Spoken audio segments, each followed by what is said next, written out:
이제 우리 다 같이 주악에 맞추어 묵도하심으로 주일날 3부 예배를 시작하겠습니다.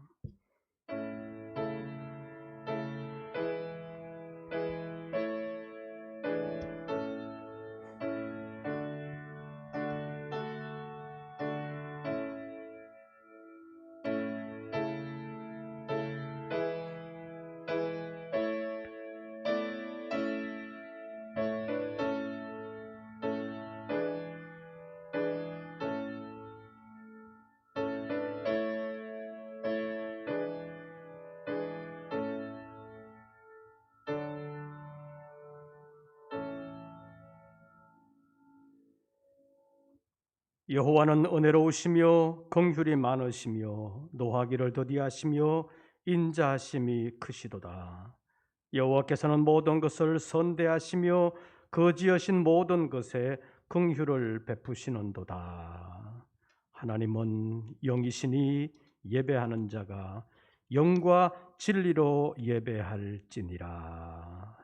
아멘.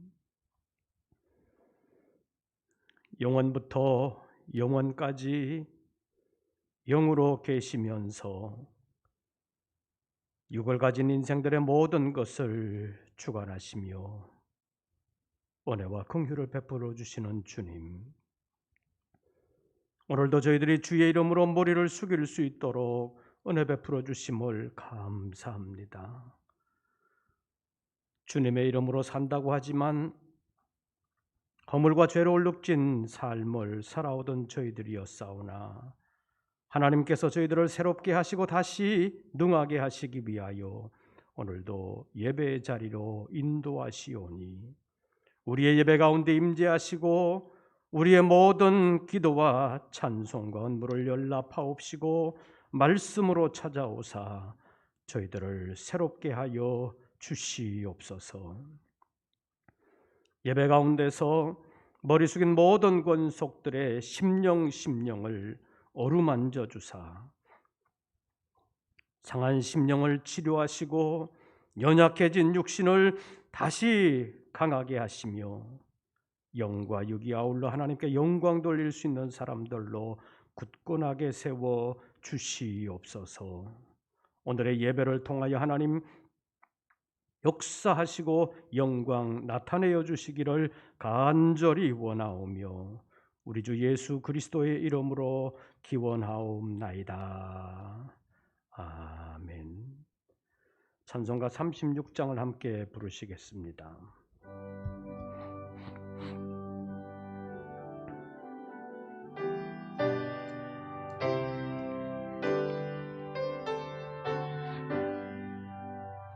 주 예수 이름 높이요 더 찬양하여라.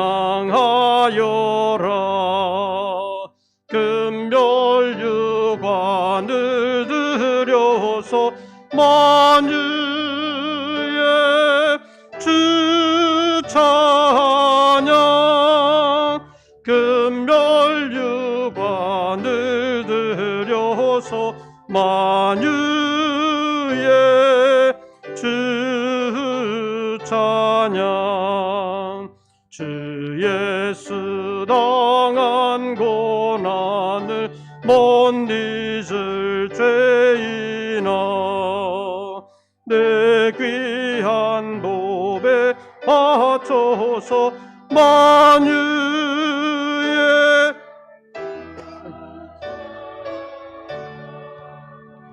내 귀한 도배 바쳐서 만유의 주 찬양. 이 지구 위에 거하는 온 세상 사람들 그 크신 비움 높여서 만유의 주 찬양. 비움 높여서 만유의 주 찬양. 주 믿는 성도 다 함께 주 앞에 엎드려 긍한 노래 불러서 만유의 주 찬양 무궁한 노래 만유의 주 찬양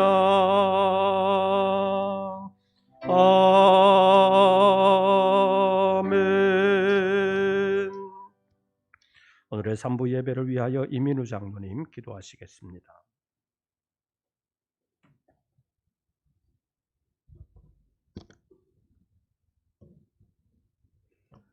거룩하신 하나님, 주의 날 주의 전에 모여 다시 예배드릴 수 있음을 감사드립니다. 우리가 드리는 예배를 기뻐 받아 주시옵시고 영광 받아 주시옵소서. 코로나 사태로 교회를 향한 많은 비난이 있었습니다. 그러나 이 비난을 통해서 우리가 우리 스스로의 믿음을 돌아볼 수 있게 하심을 감사드립니다. 우리가 하나님의 이름을 빙자하여 또 교회 이름을 이용하여 내 자신의 이익을 위하여, 내 자신의 명예를 위하여 또는 권력을 위하여 잘못된 길로 가지 않았나 돌아볼 수 있게 하여 주시옵시고, 교계 내에서도 자성하는 일들이 시작할 수 있게 하심을 감사드립니다. 우리가 이 시련을 통해서 하나님 앞에 더욱더 바로 설 수 있게 하여 주시기를 간절히 원합니다. 끝을 알 수 없는 코로나 사태 속에서 모든 사람들이 불안에 떨고 있는 이때 원하는 것은 하나님 우리를 지켜주시옵시고 뱀같이 지혜롭고 비둘기같이 순결하신 주님의 말씀과 같이 우리에게 닥쳐오는 시험들과 비난들을 헤쳐나가고 이겨낼 수 있는 지혜를 더하여 주시기를 원합니다. 또한 무슨 일을 만나든지 믿음 위에 서 있을 수 있는 믿음도 더하여 주시기를 원합니다. 그리함으로써 내 영혼이 잘된 같이 내가 범사에 잘되고 강건하기를 원한다는 사도의 기원이 우리 모두에게 이루어지는 하나님의 기적이 일어나기를 또한 원합니다. 우리가 믿음으로 바로 서고 주의 이름을 욕되게 하지 아니하고 주의 이름을 영광스럽게 하기 위하여 우리 자신을 돌아보며 조심하며 믿음 위에 서 있을 때 주께서 성경을 통하여 약속하신 모든 주의 복을 우리에게 더하여 주시는 줄 믿사오니, 먼저는 우리가 우리의 영혼이 주 앞에서 바로 설 수 있도록 주님 잡아주시옵시고, 또한 우리가 주 앞에 바로 서 있을 때 약속하신 복도 더하여 주시는 믿음으로 세상을 이겨내게 하여 주시옵소서. 말씀 전하시는 목사님께도 함께 하여 주시옵시사 주시는 말씀을 통하여 우리가 다시 새롭게 되며 믿음으로 더 강건하여질 수 있도록 은혜 내려 주시옵소서. 마치는 시간까지 우리가 온전히 우리 자신을 하나님께 드리는 산 제사를 드릴 수 있도록 은혜 내려 주시는 줄 믿사오며 예수님의 이름으로 기도드리옵니다. 아멘.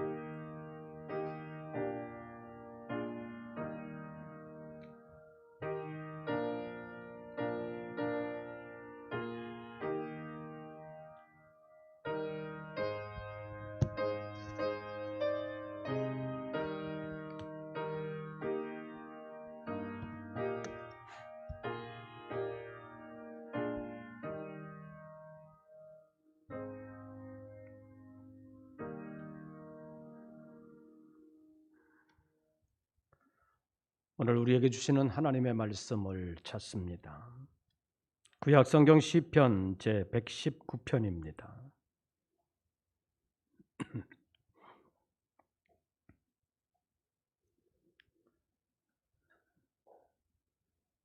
시편 제 119편. 제가 가진 성경으로는 구약성경 892쪽.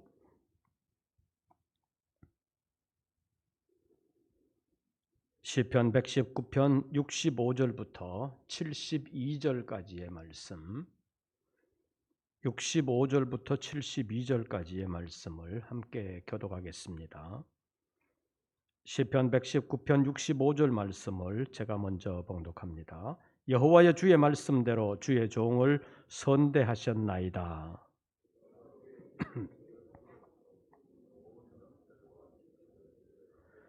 고난당하기 전에는 내가 그릇 행하였더니 이제는 주의 말씀을 지키나이다.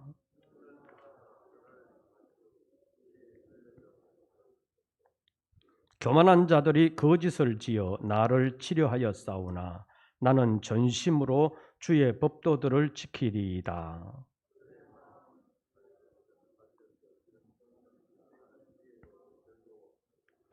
고난당한 것이 내게 유익이라. 이로 말미암아 내가 주의 율례들을 배우게 되었나이다. 아멘. 오늘 이 아침에도 주님의 이름으로 함께 모인 우리 모든 권속들에게 주님의 은혜와 평강이 함께 하시기를 축원합니다. 아주 모처럼 만에 교회에서 모일 수 있게 되었습니다. 본당에서 다 모이지를 못하고 또 교육관에서 모여 있는 분들도 있고 집에서 온라인으로 예배하는 분들도 있는데 아주 오랜만에 얼굴을 뵙게 돼서 대단히 반갑습니다. 우리 옆 사람에게 말은 하지 말고 반갑습니다. 손만 한번 흔들어 보십시오. 요즘 이 시대가 코로나 시대가 참 여러 가지를 바꾸어 놓았습니다. 이번 주일부터 교회에 대한 정부의 조치가 조금은 완화가 됐습니다. 그래서 비대면이 원칙이긴 한데 그동안 교회에서는 모든 예배와 모임을 완전히 금지시켰습니다. 다른 종교에서의 예배와 모임은 금지시키지 않았는데 교회에서의 예배와 모임은 금지를 시켰었는데 조금 완화하는 조치를 그저께 저녁에 통보를 받았습니다. 300석 이상의 교회에서는 50명 기준으로, 그리고 300석 미만의 건물로 하면 20명 한도로 해서 예배할 수 있게 했습니다. 그래서 예배실이 여러 군데 있는 경우는, 우리 교회 같은 경우는 본당에서는 50명 한도, 교육관에서는 20명 한도로 거리두기를 한 상태에서 예배 드릴 수 있는 조치가 되었습니다. 그래서 오늘부터 다시 주일 예배는 9시에 1부, 10시에 2부, 11시에 3부 예배를 드리려고 합니다. 그리고 수요일 저녁 기도회와 새벽 기도회는 정해진 시간에 거리두기를 한 상태에서 인원도 제한되지만 그래도 진행을 하려고 합니다. 다시 예배를 통하여 예배에 힘써 주실 뿐만 아니라 정부의 방역 대책에도 적극적으로 협조해 주시기를 바랍니다. 마스크를 쓴다는 것이 굉장히 답답한 일입니다. 특히 덜 예민한 사람은 괜찮은데 예민하신 분들은 마스크를 쓰면 피부에 탈이 나기도 하고 또 숨이 답답하기도 해서 견디기 힘든 것도 사실입니다.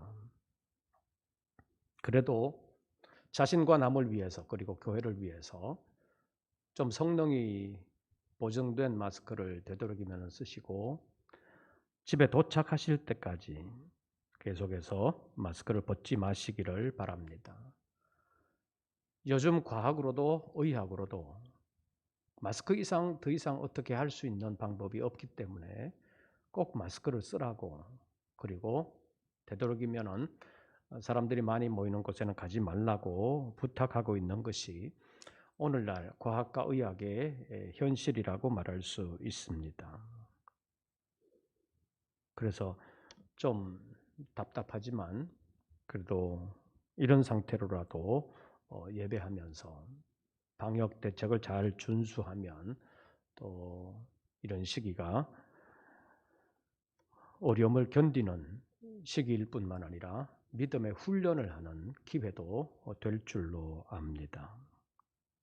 그래서 빨리 지나가기를 고대하고 있지만 전문가들은 이구동성으로 그렇게 빨리 끝나지는 않을 것이라고 말하고 있습니다. 그래서 지금 우리는 이 코로나라고 하는 고난의 시기를 지나고 있습니다. 이 고난의 종류가 헤아릴 수 없을 정도로 많지만 신앙적인 관점에서 보면 크게 두 가지로 나눌 수 있습니다. 하나는 자기의 허물과 죄로 스스로 자초한 고난이 있습니다. 두 번째는 그리스도인이기 때문에 하나님의 뜻 안에서 당하는 고난이 있습니다. 1번 고난, 자기 허물과 죄로 인한 고난.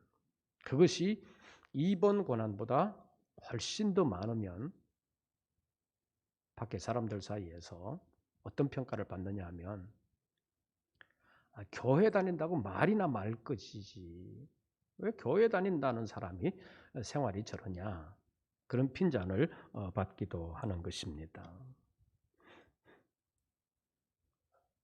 그러나 1번 고난, 즉 자기 허물로 인한 고난보다는 그리스도인이기 때문에 당하는 고난이 훨씬 더 많다면 다른 사람들에게 예수쟁이라는 것 때문에 괜시리 그 미움의 대상이 되기도 하지만 그래도 사람은 괜찮다는 평가를 받게 되는 것입니다.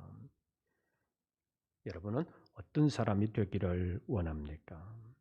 지금은 우리가 원치 아니하는 코로나 때문에 생활의 모든 영역에서 불편을 감수하면서 고난을 겪고 있다고 말할 수 있는데 이 고난을 어떻게 전화갈 수 있는가? 어떤 자세를 가져야 되는가라는 것을 생각해 보면서 오늘은 배움을 주는 고난이라는 제목으로 말씀을 잠깐 상고하려고 합니다. 첫째로 우리가 당하는 고난은 아주 특별한 것이 아니라 매우 일상적이라는 사실을 우리는 알아야 합니다. 성경으로 말하면 창세기 3장 이후에 아담의 후손으로 태어나는 모든 사람은 죄인이라는 것입니다. 때문에 모든 사람은 고난을 겪게 되어 있습니다. 우리말에 시도독은 못한다는 말이 있습니다.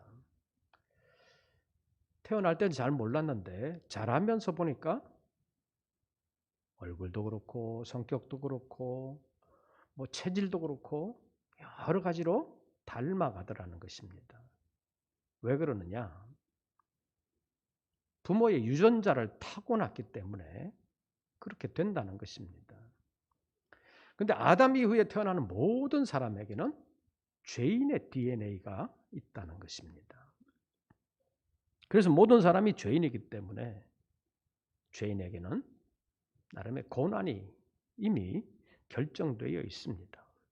그래서 고난은 어쩌면 하나님의 벌이기 때문에 모든 사람은 고난에서 벗어날 수 없는 숙명적인 존재라고 말할 수 있습니다. 그럼에도 불구하고 모든 사람들은 이 고난의 쳇바퀴에서 벗어나고 싶은 마음이 있습니다. 그러나 고난으로부터 완전히 자유로울 수가 없는 것이 우리의 현주소라고 말할 수 있습니다. 왜 그러느냐? 모든 사람들이 다 고난을 겪게 되어 있는데 만약에 자기 허물로 인한 고난이 하나도 없는 사람이 있다면 그는 허물이 없는 사람인데 과연 허물이 없는 사람이 있냐? 성경은 확실하게 말씀합니다. 로마서 3장 10절 말씀을 보면 의인은 없나니 한 사람도 없다라고 말씀하십니다. 시편 14편 2절과 3절의 말씀에 보면 여호와께서 하늘에서 굽어 살피사 지각이 있어 하나님을 찾는 자가 있는가 보려 하셨지만 다 치우쳐서 함께 더러운 자가 되고 선을 행하는 자가 없는데 하나도 없다고 말씀하고 있습니다. 다시 말하면 본질적인 의인은 이 땅에는 한 사람도 없다는 것입니다. 그러니까 죄인이 살아가는 이 세상에는 고난이 없을 수가 없다는 것입니다. 그리고 그리스도인으로서 당하는 고난, 그것이 전혀 없다면 어쩌면 진정한 의미에서 보면 진정한 그리스도인이 아니라고도 말할 수 있습니다. 이 땅에서 살아가는 그리스도인이라면 나름 정도의 차이는 있지만 고난은 다 있다는 것입니다. 약간 눈치를 받는 것에서부터 시작해서 아주 적극적으로 위협을 당하는 데까지 그리스도인으로서 당하는 고난이 있을 수 있습니다. 디모데후서 3장 12절 말씀을 보면 무릇 그리스도 안에서 경건하게 살고자 하는 자는 박해를 받으리라. 그 박해의 정도가 다 다르긴 하지만 나름대로의 어려움이 있다는 것입니다. 이 땅에 발을 붙이고 살아가는 모든 인생들은 다 죄인이기 때문에 그리고 그 죄인들이 살아가는 터전인 이 세상은 이루어진 천국이 아니기 때문에 나름의 고난은 늘 있을 수밖에 없다는 사실을 직시하고 그 고난을 인정할 필요가 있습니다. 그렇기 때문에 우리가 고난을 벗어날 수 없는 인생이라는 사실을 알고 고난을 대하는 태도도 좀 달라져야 된다는 것입니다. 왜 나만 이렇게 고난 겪어야 되나? 그렇게 생각하면서 원망하거나 낙심하는 것이 아니라 고난에 대하여 좀 너그러운 마음을 가지고 죄인들이 살아가는 것이 뭐 그렇지 그러려니 하고 좀 마음을 부드럽게 할 필요가 있습니다. 연세 드신 분들 가운데 마음은 청춘인 것 같은데 몸이 따라주지 않아가지고 왜 이렇게 나는 나이 들어서 몸이 약한가 그러면서 스스로 기가 죽어서 스스로 한탄하는 신세 한탄하는 사람들도 있습니다. 그러나 자연스러운 현상인 것을 알고 마음을 좀 너그럽게 가질 필요가 있습니다. 사랑하는 성도 여러분, 우리에게 고난이 있다 할지라도 마음을 좀 너그럽게 가지면서 그러려니 하고 이런 고난 없는 사람은 없다. 고난 없는 현실은 없다라는 사실을 알고 그것을 기회로 더욱더 하나님을 찾는 지혜로운 믿음의 사람들 되시기를 바랍니다. 그래서 우리는 고난을 만날 때마다 하나님을 가까이 하는 기회로 만들어 가야 합니다. 고난이 있을 때 그 고난 때문에 완전히 불평불만자가 되는가 하면 고난 때문에 완전히 기가 죽어서 비관하는 사람이 될 수도 있습니다. 그러나 조금 전에 말씀드린 것처럼 모든 사람에게 정도의 차이는 있지만 고난이 없다는 사실을 고난이 없는 사람이 없다는 사실을 알고 고난이 생길 때마다 하나님을 찾아야 됩니다. 이것이 고난을 주신 하나님의 뜻이라고 말할 수 있습니다. 하나님께서 인생들에게 고난을 주신 것은 너 내 말 안 듣더니 좀 고생 좀 해봐라 라고 내던져 버리는 것이 아니라는 것입니다. 고난을 만날 때마다 다시 하나님을 생각하고 하나님을 찾으라는 것이 하나님의 뜻입니다. 그러니까 인생들이 당하는 고난은 하나님을 찾으라는 하나님의 사인임을 기억하고 고난이 찾아올 때마다 하나님을 찾는 믿음의 사람들 되시기를 바랍니다. 고난 속에서 하나님을 찾은 사람들은 다 고난의 희생자가 되지 아니하고 주의 이름으로 승리하는 사람이 되었다는 것을 성경이 우리에게 보여주고 있습니다. 고난의 경중이 어떠냐, 고난의 시기가 짧으냐 기냐 사람들마다 상황에 따라서 다 차이가 있기는 하지만 그래도 고난을 만났을 때 하나님을 찾고 하나님을 의지한 사람들은 다 승리했습니다. 야고보서 5장 10절과 11절 말씀을 보면 형제들아 주의 이름으로 말한 선지자들로 고난과 오래 참음의 본을 삼으라. 보라 너희가 인내하는 자를 복되다 하나니 너희가 욥의 인내를 들었거니와 주께서 주신 결말을 보지 않았느냐. 주는 가장 자비하시고 긍휼히 여기시는 이 아니시냐. 욥은 견디기 어려운 고난을 연속적으로 그리고 겹치고 겹치는 고난으로 겪었습니다. 인생으로는 차마 견딜 수 없는 그런 고통을 겪었지만 그는 낙심하거나 불평하거나 원망하지 아니하고 믿음을 지켰습니다. 결국 하나님의 복을 갑절로 받았습니다. 하나님께서 욥에게 왜 그런 고난을 허락하셨겠습니까? 예레미야가 3장 33절 말씀을 보면 주께서 인생으로 고생하게 하시며 근심하게 하시는 것은 본심이 아니시라고 말씀했습니다. 하나님은 인생에게 고생 자체를 궁극적인 목적으로 주시는 것은 아니라는 것입니다. 인생들이 비록 자기의 죄 때문에 고생과 고난을 자초하고 있지만 그래도 하나님은 은혜로우시고 자비로우시며 긍휼을 베풀어 주시는 하나님이시기에 오늘날 이 세상이 있고 오늘의 우리가 있다는 것입니다. 그렇지 아니하고 하나님께서 조금도 자비함이 없이 긍휼을 베풀어 주시지 아니하고 죄를 지을 때마다 벌을 하셨더라면 이 세상에 남아 있을 것이 없다는 것입니다. 하나님의 뜻은 재앙이 아니라 자비와 긍휼이라고 성경은 말씀하십니다. 예레미야 29장에 있는 말씀을 보면 나라가 멸망을 당하고 먼 타향 바벨론의 포로로 잡혀가 있는 이스라엘 자손들에게 주님께서 선지자를 통해서 말씀하십니다. 너희를 향한 나의 생각을 내가 아나니 재앙이 아니라 평안이라고 말씀하셨습니다. 그리고 너희에게 미래와 희망을 주는 것이니라. 비록 나라가 멸망을 당하고 먼 타향까지 포로로 잡혀가 있지만 억울한 일을 만나도 어디에 호소할 데도 없는 이스라엘 백성이지만 선지자를 통해서 말씀하시는 것은 너희를 향한 나의 생각은 재앙이 아니라 평안이니라. 미래와 희망을 내가 줄 것이다.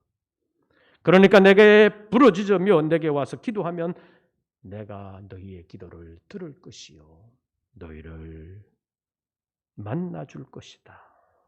이것은 여호와의 말씀이다 라고 말씀하셨습니다.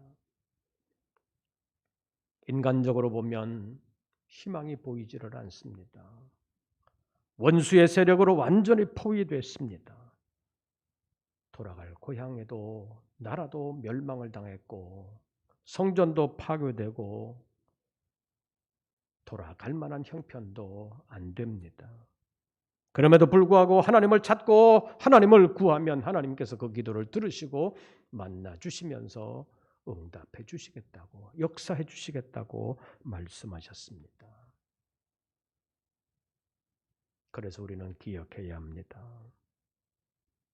고난은 우리에게 유익을 주시기 위한 하나님의 또 다른 과정이다라는 것을 생각해야 합니다. 그래서 마지막으로 생각하는 것은 고난의 유익은 하나님의 법을 배우는 것이라는 것을 우리가 알아야 된다는 것입니다. 전화위복이라는 말이 있습니다. 화가 바뀌어서 복이 된다는 말입니다. 우리 가끔 그런 말을 듣지요. 어떤 식당 운영하시는 분이 불이 나가지고 완전히 타버렸는데 불난 이후에 장사가 훨씬 더 잘 되더라. 그런 말이 있는데 이것은 어쩌면 우리나라 사람들이 좀 마음이 착해가지고 불나고 난 뒤에 불났으니까 그 집이 어떻게 되겠냐. 그래서 장사를 시작하면 좀 도와주는 마음이 있어서 열심히 가주는 거지요. 그런데 불났음에도 불구하고 낙심하지 않고 또 오시는 손님들을 정성으로 맞이하고 어떻게든지 잘해드리려고 하는 모습을 보면 사람들이 마음이 동해서 더 열심히 가주는 거죠. 그러면 장사가 더 잘 되잖아요. 그래서 불난 이후에 장사가 더 잘 된다. 그런 말이 생겼다고 볼 수 있습니다. 그런데 하나님의 복은 그런 차원을 넘어서는 것입니다. 무엇이 하나님의 복이냐? 오늘 본문 말씀에서 보십시오. 제가 67절을 읽으면 여러분들이 71절을 읽어주십시오. 제가 67절을 먼저 읽습니다. 고난당하기 전에는 내가 그릇 행하였더니 이제는 주의 말씀을 지키나이다.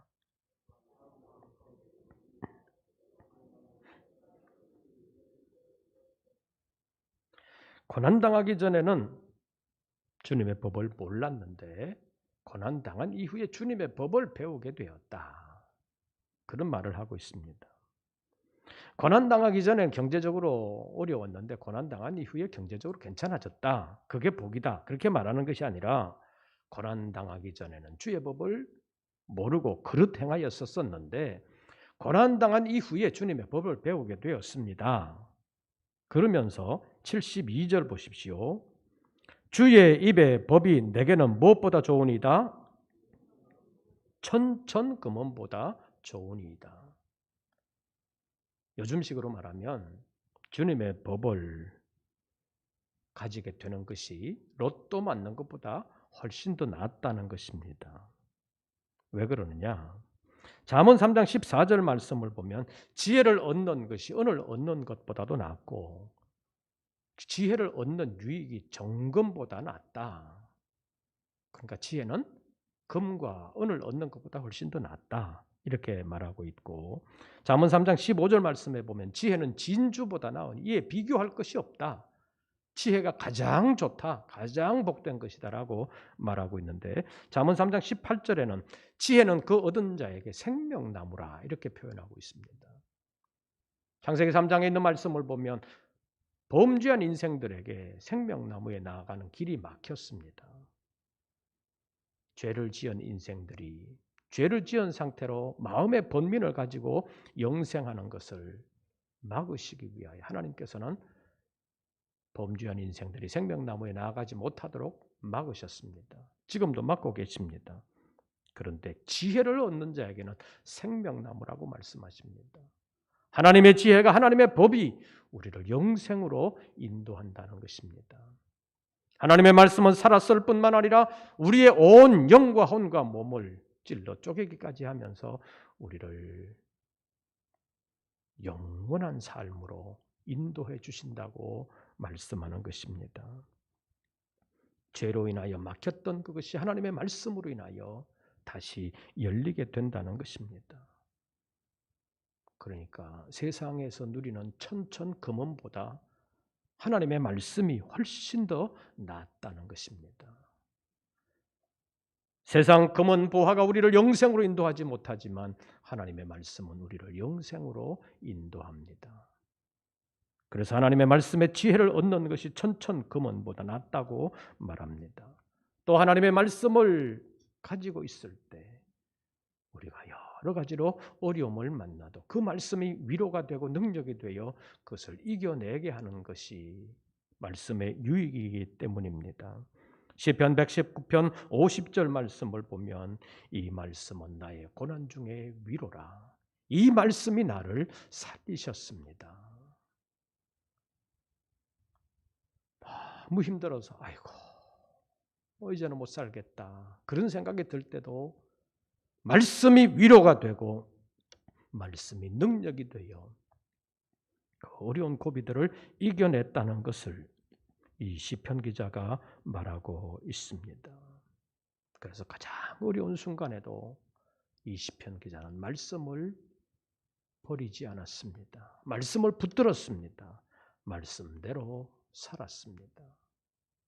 그것이 진정한 유익임을 그는 깨닫게 된 것입니다.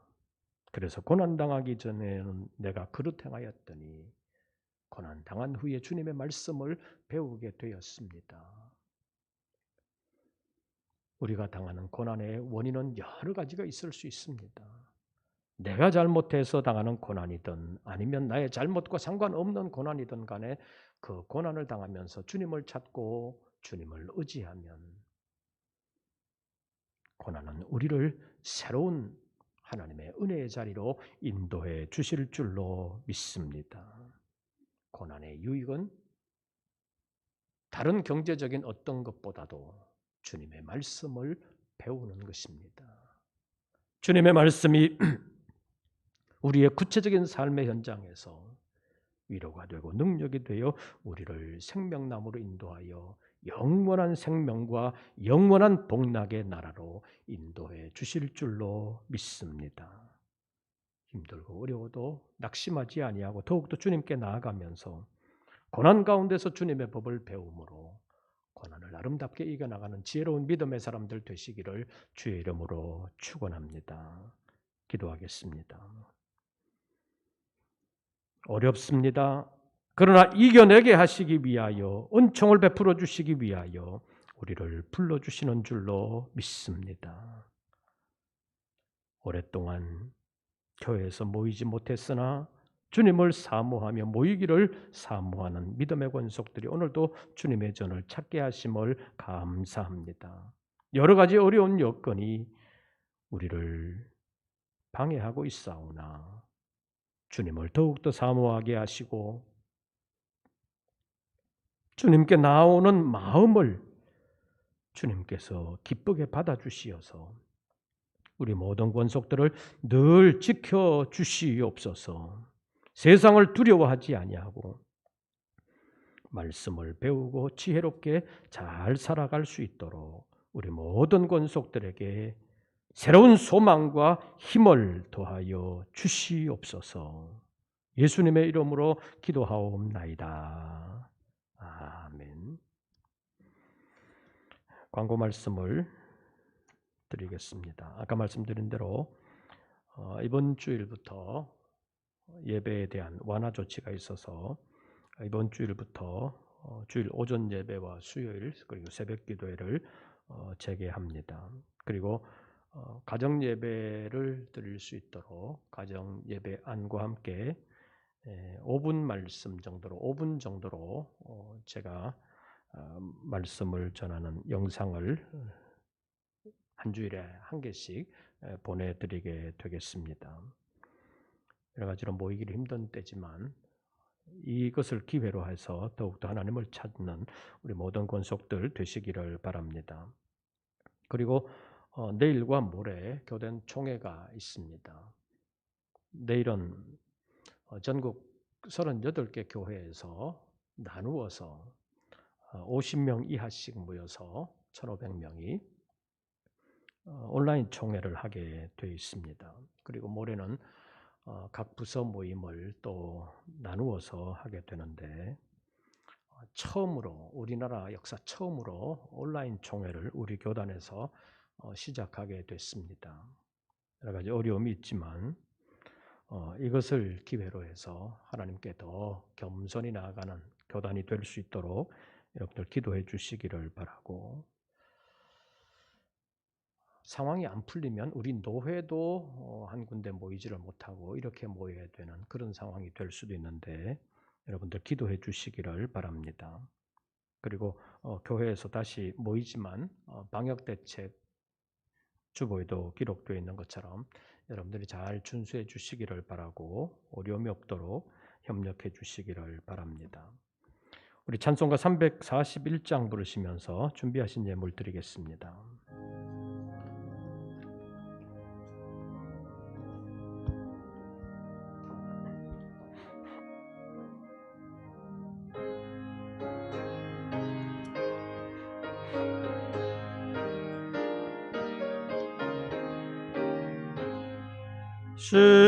십자가를 내가 지고 주를 따라갑니다. 이제부터 예수로만 나의 법에 삼겠네. 세상에서 부귀영화 모두 잃어버려도 주의 평안 내가 받고 영생 복을 받겠네. 주도 곤욕당했으니 나도 곤욕 세상 사람 간사하나 예수 진실합니다.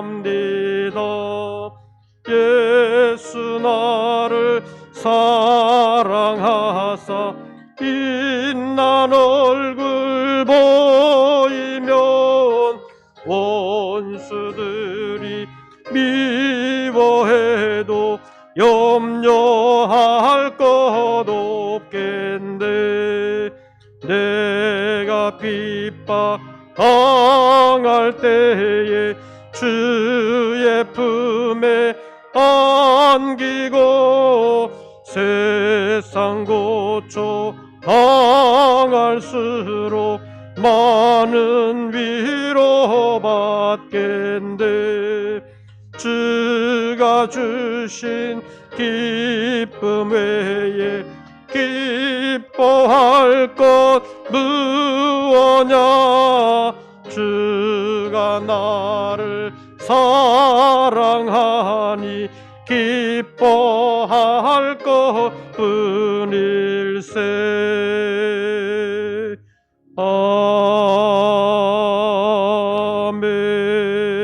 아멘. 기도드리겠습니다. 저희들을 다시 주님의 전으로 불러 예배할 수 있게 하심을 감사합니다. 부득이한 사정으로 교회에 나오지는 못했지만 영상으로 주님과 함께하는 우리 모든 권속들에게도 은총을 베풀어 주시옵소서. 11조와 감사 예물 그리고 서원했던 예물과 복음 전파를 위하여 그리고 이 나라와 민족을 위하여 함께 정성을 모으는 기도하는 우리 모든 권속들을 일일이 기억하여 주시옵고 새로운 한 주간을 살아가는 구체적인 삶의 현장에서 도와주시옵소서. 그리고 내일과 모레 또 여러 날에 걸쳐서 총회가 각각 흩어져서 모이게 되겠사오니 우리 교단을 지켜주시옵소서. 복음 안에서 하나가 될 뿐만 아니라 겸손히 주님을 의지하며 주님 앞에 주님이 기뻐하시는 일들을 함께 이루어가는 교단이 되게 하여 주시옵소서.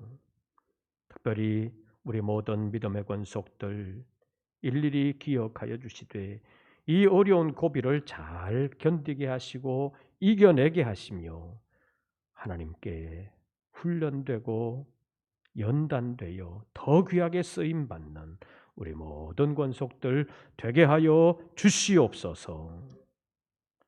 이제는 우리 구주 예수 그리스도의 은혜와 아버지 하나님의 크신 사랑과 성령님의 교통하심이 다시 한 번 더 믿음을 새롭게 하며 고난 가운데서도 주저앉아 있지 아니하고 다시 일어나 주님과 동행하기를 원하며 주님 기뻐하시는 일들을 이루어 드리기를 원하는 우리 모든 권속들 위에 이제부터 영원토록 함께 하시기를 축원하옵나이다. 아멘.